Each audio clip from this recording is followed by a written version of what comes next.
Hello friends, Hitler Poland நாட்டை வாரில் win பண்ணி அங்க இருந்த மக்களுக்கு என்னென்ன கஷ்டங்கள்லாம் ஏற்படுத்தினாரு, அதுல இருந்தெல்லாம் இவங்க எப்படி தப்பிச்சாங்க, ஆஸ்கர் சிங்லர்ன்றவர் தன்னோட சொத்துக்கள் எல்லாம் எப்படி இழந்தாரு, இப்ப போலந்து நாட்டுல யூத மக்கள்லாம் ரொம்ப கம்மியா இருக்கிறதுக்கான காரணம், இதெல்லாம் இந்த படத்துல இருக்குது.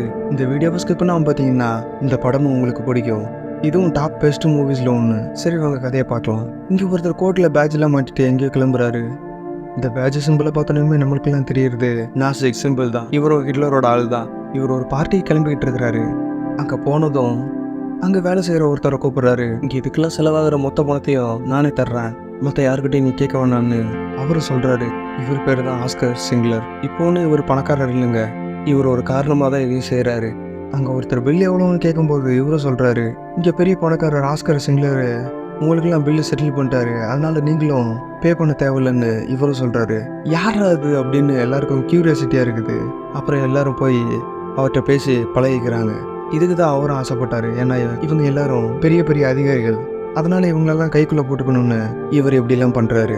அடுத்த நாள் ஒரு ஆஃபீஸுக்கு போய் இந்த ஐசக் யாருன்னு இவரும் கேட்குறாரு. நான் தான் ஒருத்தர் கை தூக்குறாரு. வாங்க உங்கள்கிட்ட தனியாக பேசணும்னு இவரும் அழைச்சிட்டு போகிறாரு. அவர்கிட்டையும் பேசுகிறாரு. நீங்கள் ஒரு யூதர் தானே, இங்கே யூத மக்களுக்கெல்லாம் வேல்யூவே கிடையாது, உங்ககிட்ட இருக்கிற பணத்துக்கும் வேல்யூ இல்லை, நீங்கள் எவ்வளோ பெரிய கோடீஸ்வரனாக இருந்தாலும் இங்கே நீங்கள் நார்மல் மனுஷன் தான், அதனால் உங்ககிட்ட இருக்கிற பணத்தெல்லாம் என்கிட்ட கொடுங்க, நானும் ஒரு ஃபேக்ட்ரி ஸ்டார்ட் பண்ணுறேன், அதில் நீங்கள் வந்து வேலை செய்யுங்க, அதுதான் உங்களுக்கும் நல்லது எனக்கும் நல்லதுன்னு இவரும் சொல்கிறாரு. அங்கே இந்த மக்கள் ஒன்லி சோல்ஜர்ஸ்ட்டை மட்டும் தான் வேலை பார்த்துட்டு இருந்தாங்க. அங்கேயும் அடிமைத்தனமாக வேலை பார்த்துட்டு இருந்தாங்க. என்னதான் வேலை பார்த்தாலும் சின்ன தப்பு பண்ணாலும் உடனே சாகடிக்கப்படுறாங்க. சரி, இதெல்லாம் நடக்கக்கூடாதுன்னா இதுவே பெஸ்ட் ஐடியான்னு சிங்லர்கிட்டையும் அவரும் பேசுகிறாரு. அப்புறம் அந்த யூத மக்கள்கிட்ட இருந்த பணத்தெல்லாம் சிங்லர்கிட்டையும் வாங்கி கொடுக்குறாரு. இவங்களும் ஒரு ஃபேக்ட்ரி ஆரம்பிக்கிறாங்க. இதுக்கான ஆளெல்லாம் தேடுறாங்க. அதெல்லாம் யாருன்னு பார்த்தா இந்த யூத மக்கள் தான். இவங்ககிட்டேருந்தே பணத்தை வாங்கிட்டு இவங்களே வேலையை கூப்பிட்டாங்க. அது வார் நடந்துக்கிட்டு இருந்த காலகட்டன்றனால இவங்கள ஒரு அடிமையாகவே தான் வச்சுருந்தாங்க. அதனால இவங்களே வேலையை கூப்பிட்டுக்கலாம், சம்பளம் கம்மியாக கொடுத்தா கூட பரவாயில்ல, சம்டைம்ஸ் சம்பளம் கொடுக்கலன்னா கூட பரவாயில்ல, இவங்க ஏதோ வேலை பார்க்கணுன்றதுக்காகவே இந்த சிங்லர்கிட்டையும் வேலைக்கு வர்றாங்க. அவரோட பிஸ்னஸும் நல்லா ப்ராஃபிட் ஆகுது. இவரும் நல்லா பெரிய பணக்காரர் ஆயிடுறாரு. இந்த அக்கௌண்டன்ட் ஐசக் நல்லவருன்றனால கஷ்டப்படுற ஹேண்டிகேப்ட் அப்புறம் வயசானவங்க இவங்க எல்லாத்தையும் வேலைக்கு எடுத்து போடுறாரு. இதெல்லாம் தெரியாத சிங்லரும் தனக்கு நல்ல பணம் வருதுன்னு நல்லா சந்தோஷமாக இருந்தார். ஒரு வயசானவர் சிங்லரை பார்க்க வர்றாரு. எனக்கு கையில்னாலும் நான் நல்லா வேலை பார்ப்பேன், என்னை வேலைக்கு எடுத்ததுக்கு ரொம்ப நன்றின்னு அவரும் சொல்கிறாரு. இதெல்லாம் பிடிக்கலனாலும் சரின்னு சொல்லிட்டு அப்புறம் ஐசக்கு திட்டுறாரு. ஏன் இந்த மாதிரி ஆட்களெல்லாம் வேலைக்கு எடுக்கிற, இவங்களால ஒரு பிரயோஜனமும் இல்லை, அதனால உடனே இவங்களெல்லாம் வேலையை விட்டு தூக்கிறேன்னு அவரும் சொல்லிட்டு போயிடுறாரு. அப்போ தான் இந்த படத்தோட சைக்கோ வில்லனும் இங்கே வந்து சேர்றான். இவனுக்கு இந்த மக்கள்லாம் பார்க்க ஒரு புழு பூச்சி மாதிரி தெரியுது. சின்ன தப்பு ஏதாச்சும் பண்ணாலும் இந்த மக்களை சுட்டு கொன்னுடுறான். இந்த சைக்கோக்கிட்டேருந்து இவங்களெல்லாம் காப்பாற்றுறதுக்காண்டியே ஐசக்கு இவங்களெல்லாம் தன்னோட கம்பெனியில் எடுத்து போட்டுக்கிறாரு. இவங்கெல்லாம் வேலைக்கு கிளம்பி வந்துட்டு இருக்கிறத பார்த்த ஜெர்மனி சோல்ஜர்ஸும் இன்றைக்கி ஒன்றும் வேலைக்கெல்லாம் போவான்டா, அந்த பணி எல்லாத்தையும் கிளீன் பண்ணுங்கன்னு அந்த சோல்ஜர்ஸும் சொல்கிறாங்க. நாங்கள்லாம் சிங்லர்ஸோட கம்பெனியில் வேலை பார்க்குறவங்கன்னு இவங்களும் சொல்ல இன்றைக்கி ஒரு நாள் க்ளீன் பண்ணிட்டு போங்கன்னு அவங்களும் சொல்கிறாங்க. அதனால் இந்த பணியெல்லாம் இவங்க க்ளீன் பண்ணுறாங்க. அந்த சைக்கோவும் இவங்களெல்லாம் கட்டாயப்படுத்தி வேலை பார்க்க வச்சான். அங்கே வேலை பார்த்துட்டு இருந்த ஒரு பொண்ணும் இந்த பில்டிங்கை தப்பாக கட்டுறீங்கன்னு சொல்ல, ஓ அப்படியா அப்படின்னு சொல்லிட்டு அந்த பொண்ணையும் கொன்னுடுறாங்க. இந்த சோல்ஜர்ட்டையும் ஒரு யூத பொண்ணு சொல்கிற அளவுக்கு நீங்கள் நடந்துக்கிறீங்கன்னு அவனும் சொல்லிட்டு போகிறான். ஒரு நாள் எல்லோரும் வேலைக்கு கிளம்பி வந்துட்டு இருக்கும்போது, சிங்லரோட ஃபேக்டரிக்கு எல்லோரும் வேலைக்கு கிளம்பி வந்துட்டு இருக்கும்போது இவங்களெல்லாம் பிடிச்சி ஒரு ட்ரெயினில் ஏற்றி கொண்டு போகிறாங்க. இதெல்லாம் தெரிஞ்சுக்கிட்டு சிங்லரும் கொஞ்சம் பெரிய ஆஃபீஸர்கிட்ட போய் பேசுகிறாரு. உங்களுக்கு லஞ்சம் எவ்வளோ வேணும்னாலும் சொல்லுங்கள், நான் கொடுக்குறேன், என்னோட ஆளுங்களை விட்டுருங்கன்னு அவரு சொல்கிறாரு.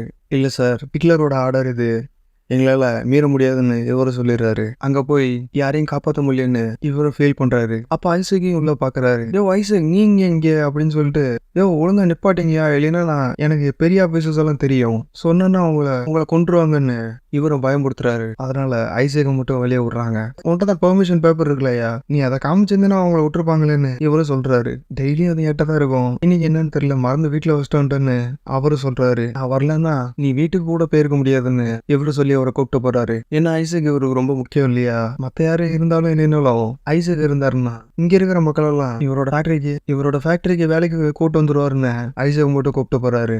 இந்த மக்கள்லாம் அநியாயமா சாகுறது சிங்லருக்கு பிடிக்கலனாலும் இவனுக்கு கிட்ட பவர் இருக்கிறதுனால இவரும் பேச முடியல. சரி, அந்த சைக்கோ நாய்கிட்ட பேசினாதான் இவங்களெல்லாம் காப்பாற்ற முடியும்னு அவரும் போய் டீல் பேசுறாரு. என் ஃபேக்டரிக்கு ஆள் போடு, அதுல வர்ற லாபத்துல உனக்கு ஒரு பங்கு தர்றேன்னு இவரும் சொல்றாரு. டீல் நல்லா இருக்கிறதுனால இவனும் ஒத்துக்கிறான். ஒரு நாள் சிங்லர் கூட குடிச்சிட்டு இருக்கும்போது சிங்லரும் சொல்றாரு, ஏன் இப்படி மக்களெல்லாம் கொண்டு குமிக்கிறேன்னு. அதுக்கு அவனும், இதெல்லாம் ஒரு பவர், நம்ம மேல பயம் இருந்தாதான் நல்ல வேலை பார்ப்பாங்கன்னு. அதுக்கு அவரும், பவர் பயத்துல இல்ல மரியாதையில் இருக்குது, நீ ஒரு தடவை மன்னிச்சு விட்டு பாரு, அப்புறம் அவங்க நல்ல வேலை பார்ப்பாங்கன்னு இவரும் சொல்றாரு. அடுத்த நாள் அந்த சைக்கோவும் குதிரை கிட்ட போறான். ஒரு பையன் உட்கார்ற சீட்டை ஒழுங்க மாட்டாதனால அவனை சாகடிக்க போறான்னு நம்மளாம் பார்த்துட்டு இருக்கும்போது மன்னிச்சு விடுறான். சிங்லர் சொன்னது அவனுக்கு ஞாபகத்துக்கு வந்துச்சு. ஏன் இவனை மன்னிச்சு விட்டான்னு நம்மளாம் நினச்சிட்டு இருப்போம் இல்லையா, சிங்லர் சொன்னதுக்காக தான். அப்போ ஒரு சோல்ஜர் வந்து, ஒரு பொண்ணு வேலையை பார்க்க மாட்டா சார் அப்படின்னு இவங்ககிட்டே சொல்கிறான். சரி ஓகே மன்னிச்சு விட்டுருன்னு இவனும் சொல்லிட்டு போகிறான். அந்த சோல்ஜருக்கும் ஒன்றுமே புரியல. இவன் இப்படிலாம் சொல்ல மாட்டான்னு அவனும் யோசிச்சுட்டு இருக்கிறான். இவனும் குளிக்க போகிறான்.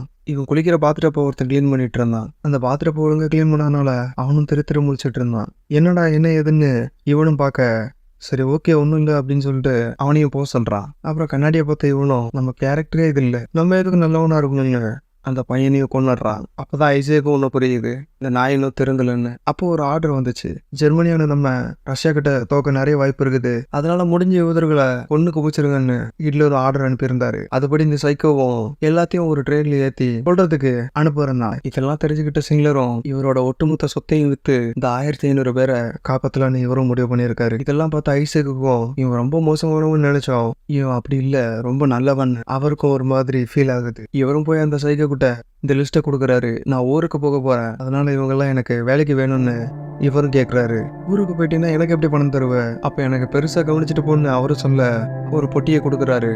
இது சின்ன அட்வான்ஸ் மட்டும் தான் சிங்லரும் சொல்றாரு. அதெல்லாம் பார்த்து இந்த சைக்கோவுக்கு ரொம்ப பிடிச்சிருக்குது. இந்த லிஸ்ட் எல்லாத்தையும் பார்த்துட்டு இருக்கும்போது லாஸ்ட்ல ஒரு பேரை மட்டும் காணும். ஏன் லாஸ்ட் பேரை காணும்னு இந்த சைக்கோ அவர்கிட்ட கேட்கிறாரு. இந்த லாஸ்ட் பேர் இந்த சைக்கோ அவன் கூடயே வேலை பார்க்க வச்சுக்கிட்ட அவனுக்கு ரொம்ப பிடிச்ச பொண்ணு ஹெலன்ற ஒரு பொண்ணு. இந்த பேரை கேட்டனையுமே அவனுக்கு கஷ்டமாயிடுது. ஏன்னா அந்த சைக்கோவும் அந்த பொண்ணு ரொம்ப லவ் பண்ணான். சரின்னு சொல்லிட்டு காசு வாங்கிட்டு எல்லாத்தையும் அனுப்பிச்சு வைக்கிறான். பாதி பேர் ஏறின ட்ரெயின் சிங்களரோட ஊருக்கு போனாலும் மீதி பேர் ஏறின ட்ரெயின் எங்க போகுதுன்னு பார்த்தா யூத மக்கள் எல்லாம் எரிச்சு சாம்பலாகிக்கிட்டு இருந்தாங்க. இந்த இடத்துக்கு தான் அந்த ட்ரெயினும் போகுது.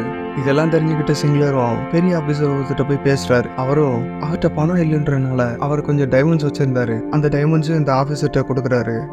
சரி ஓகேன்னு இவங்களை விட்டுறாரு. இவங்க எல்லாத்தையும் சிங்லரோட ஊருக்கு கூப்பிட்டு போய் அங்க ஒரு செட்டப்பா ஒரு ஃபேக்டரி ஓபன் பண்ணி சிங்லருக்கு லாபமே இல்லைனாலும் இவங்களை பாதுகாக்கிறதுக்காண்டியே இந்த ஃபேக்டரியை ஓட்டிட்டு இருந்தாங்க.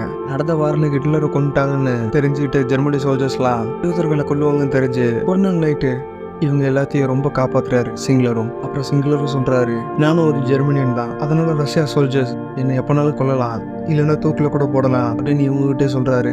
இதெல்லாம் கேட்டு இவங்களுக்குலாம் ரொம்ப ஃபீலிங் ஆகுது. நம்மளால காப்பாற்றுற மனுஷன் இப்படிலாம் பேசும்போது நம்மளுக்கு கஷ்டமா இருக்கும் இல்லையா, அப்படிதான் இவங்களுக்கு இருக்கு. சரி நம்ம சிங்லர் கிளம்புறதுக்கு முன்னாடி இவங்ககிட்டலாம் மனசு விட்டு பேசுறாரு. நான் இவ்வளோ பெரிய கார் வச்சிருக்கிறேன், இந்த பேட்ச் வச்சிருக்கிறேன், இதெல்லாம் வித்துருந்தா எத்தனையோ யூதர்களை காப்பாத்திருக்கலாம் அப்படின்னு சொல்லிட்டு இவரும் ரொம்ப ஃபீல் பண்றாரு. உங்களால முடிஞ்சதை நீங்க பண்ணிட்டீங்கன்னு ஐசக்கும் சொல்றாரு. இவங்க எல்லாரும் ஒரு பேப்பர்ல இவர் தான் எங்களை காப்பாத்தினாரு, அதனால எங்க சார்பா ஒரு வேண்டுகோள், இவரை நீங்க கொல்லக்கூடாதுன்னு ஒரு மனு மாதிரி எழுதி இவர் கையிலேயே கொடுத்தாங்க. இது ரஷ்யன்ஸ் கிட்ட காட்டுங்க, அவங்க உங்களை ஒன்றும் பண்ண மாட்டாங்கன்னு இவங்களும் அனுப்பிச்சு வைக்கிறாங்க.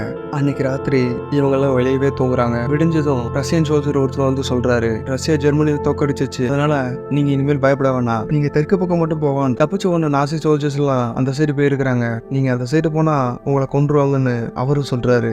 அப்புறம் இவங்களும் சந்தோஷமா நடந்து போறாங்க. ரஷ்யன்ஸ் கிட்ட கிடைச்ச சிங்லரும் அந்த பேப்பரை காட்டுறதுனால இவரால யாரும் சாகப்படல, அதனால இவரை நம்ம சாகடிக்க வேணான்னு அவரையும் விட்டாங்க.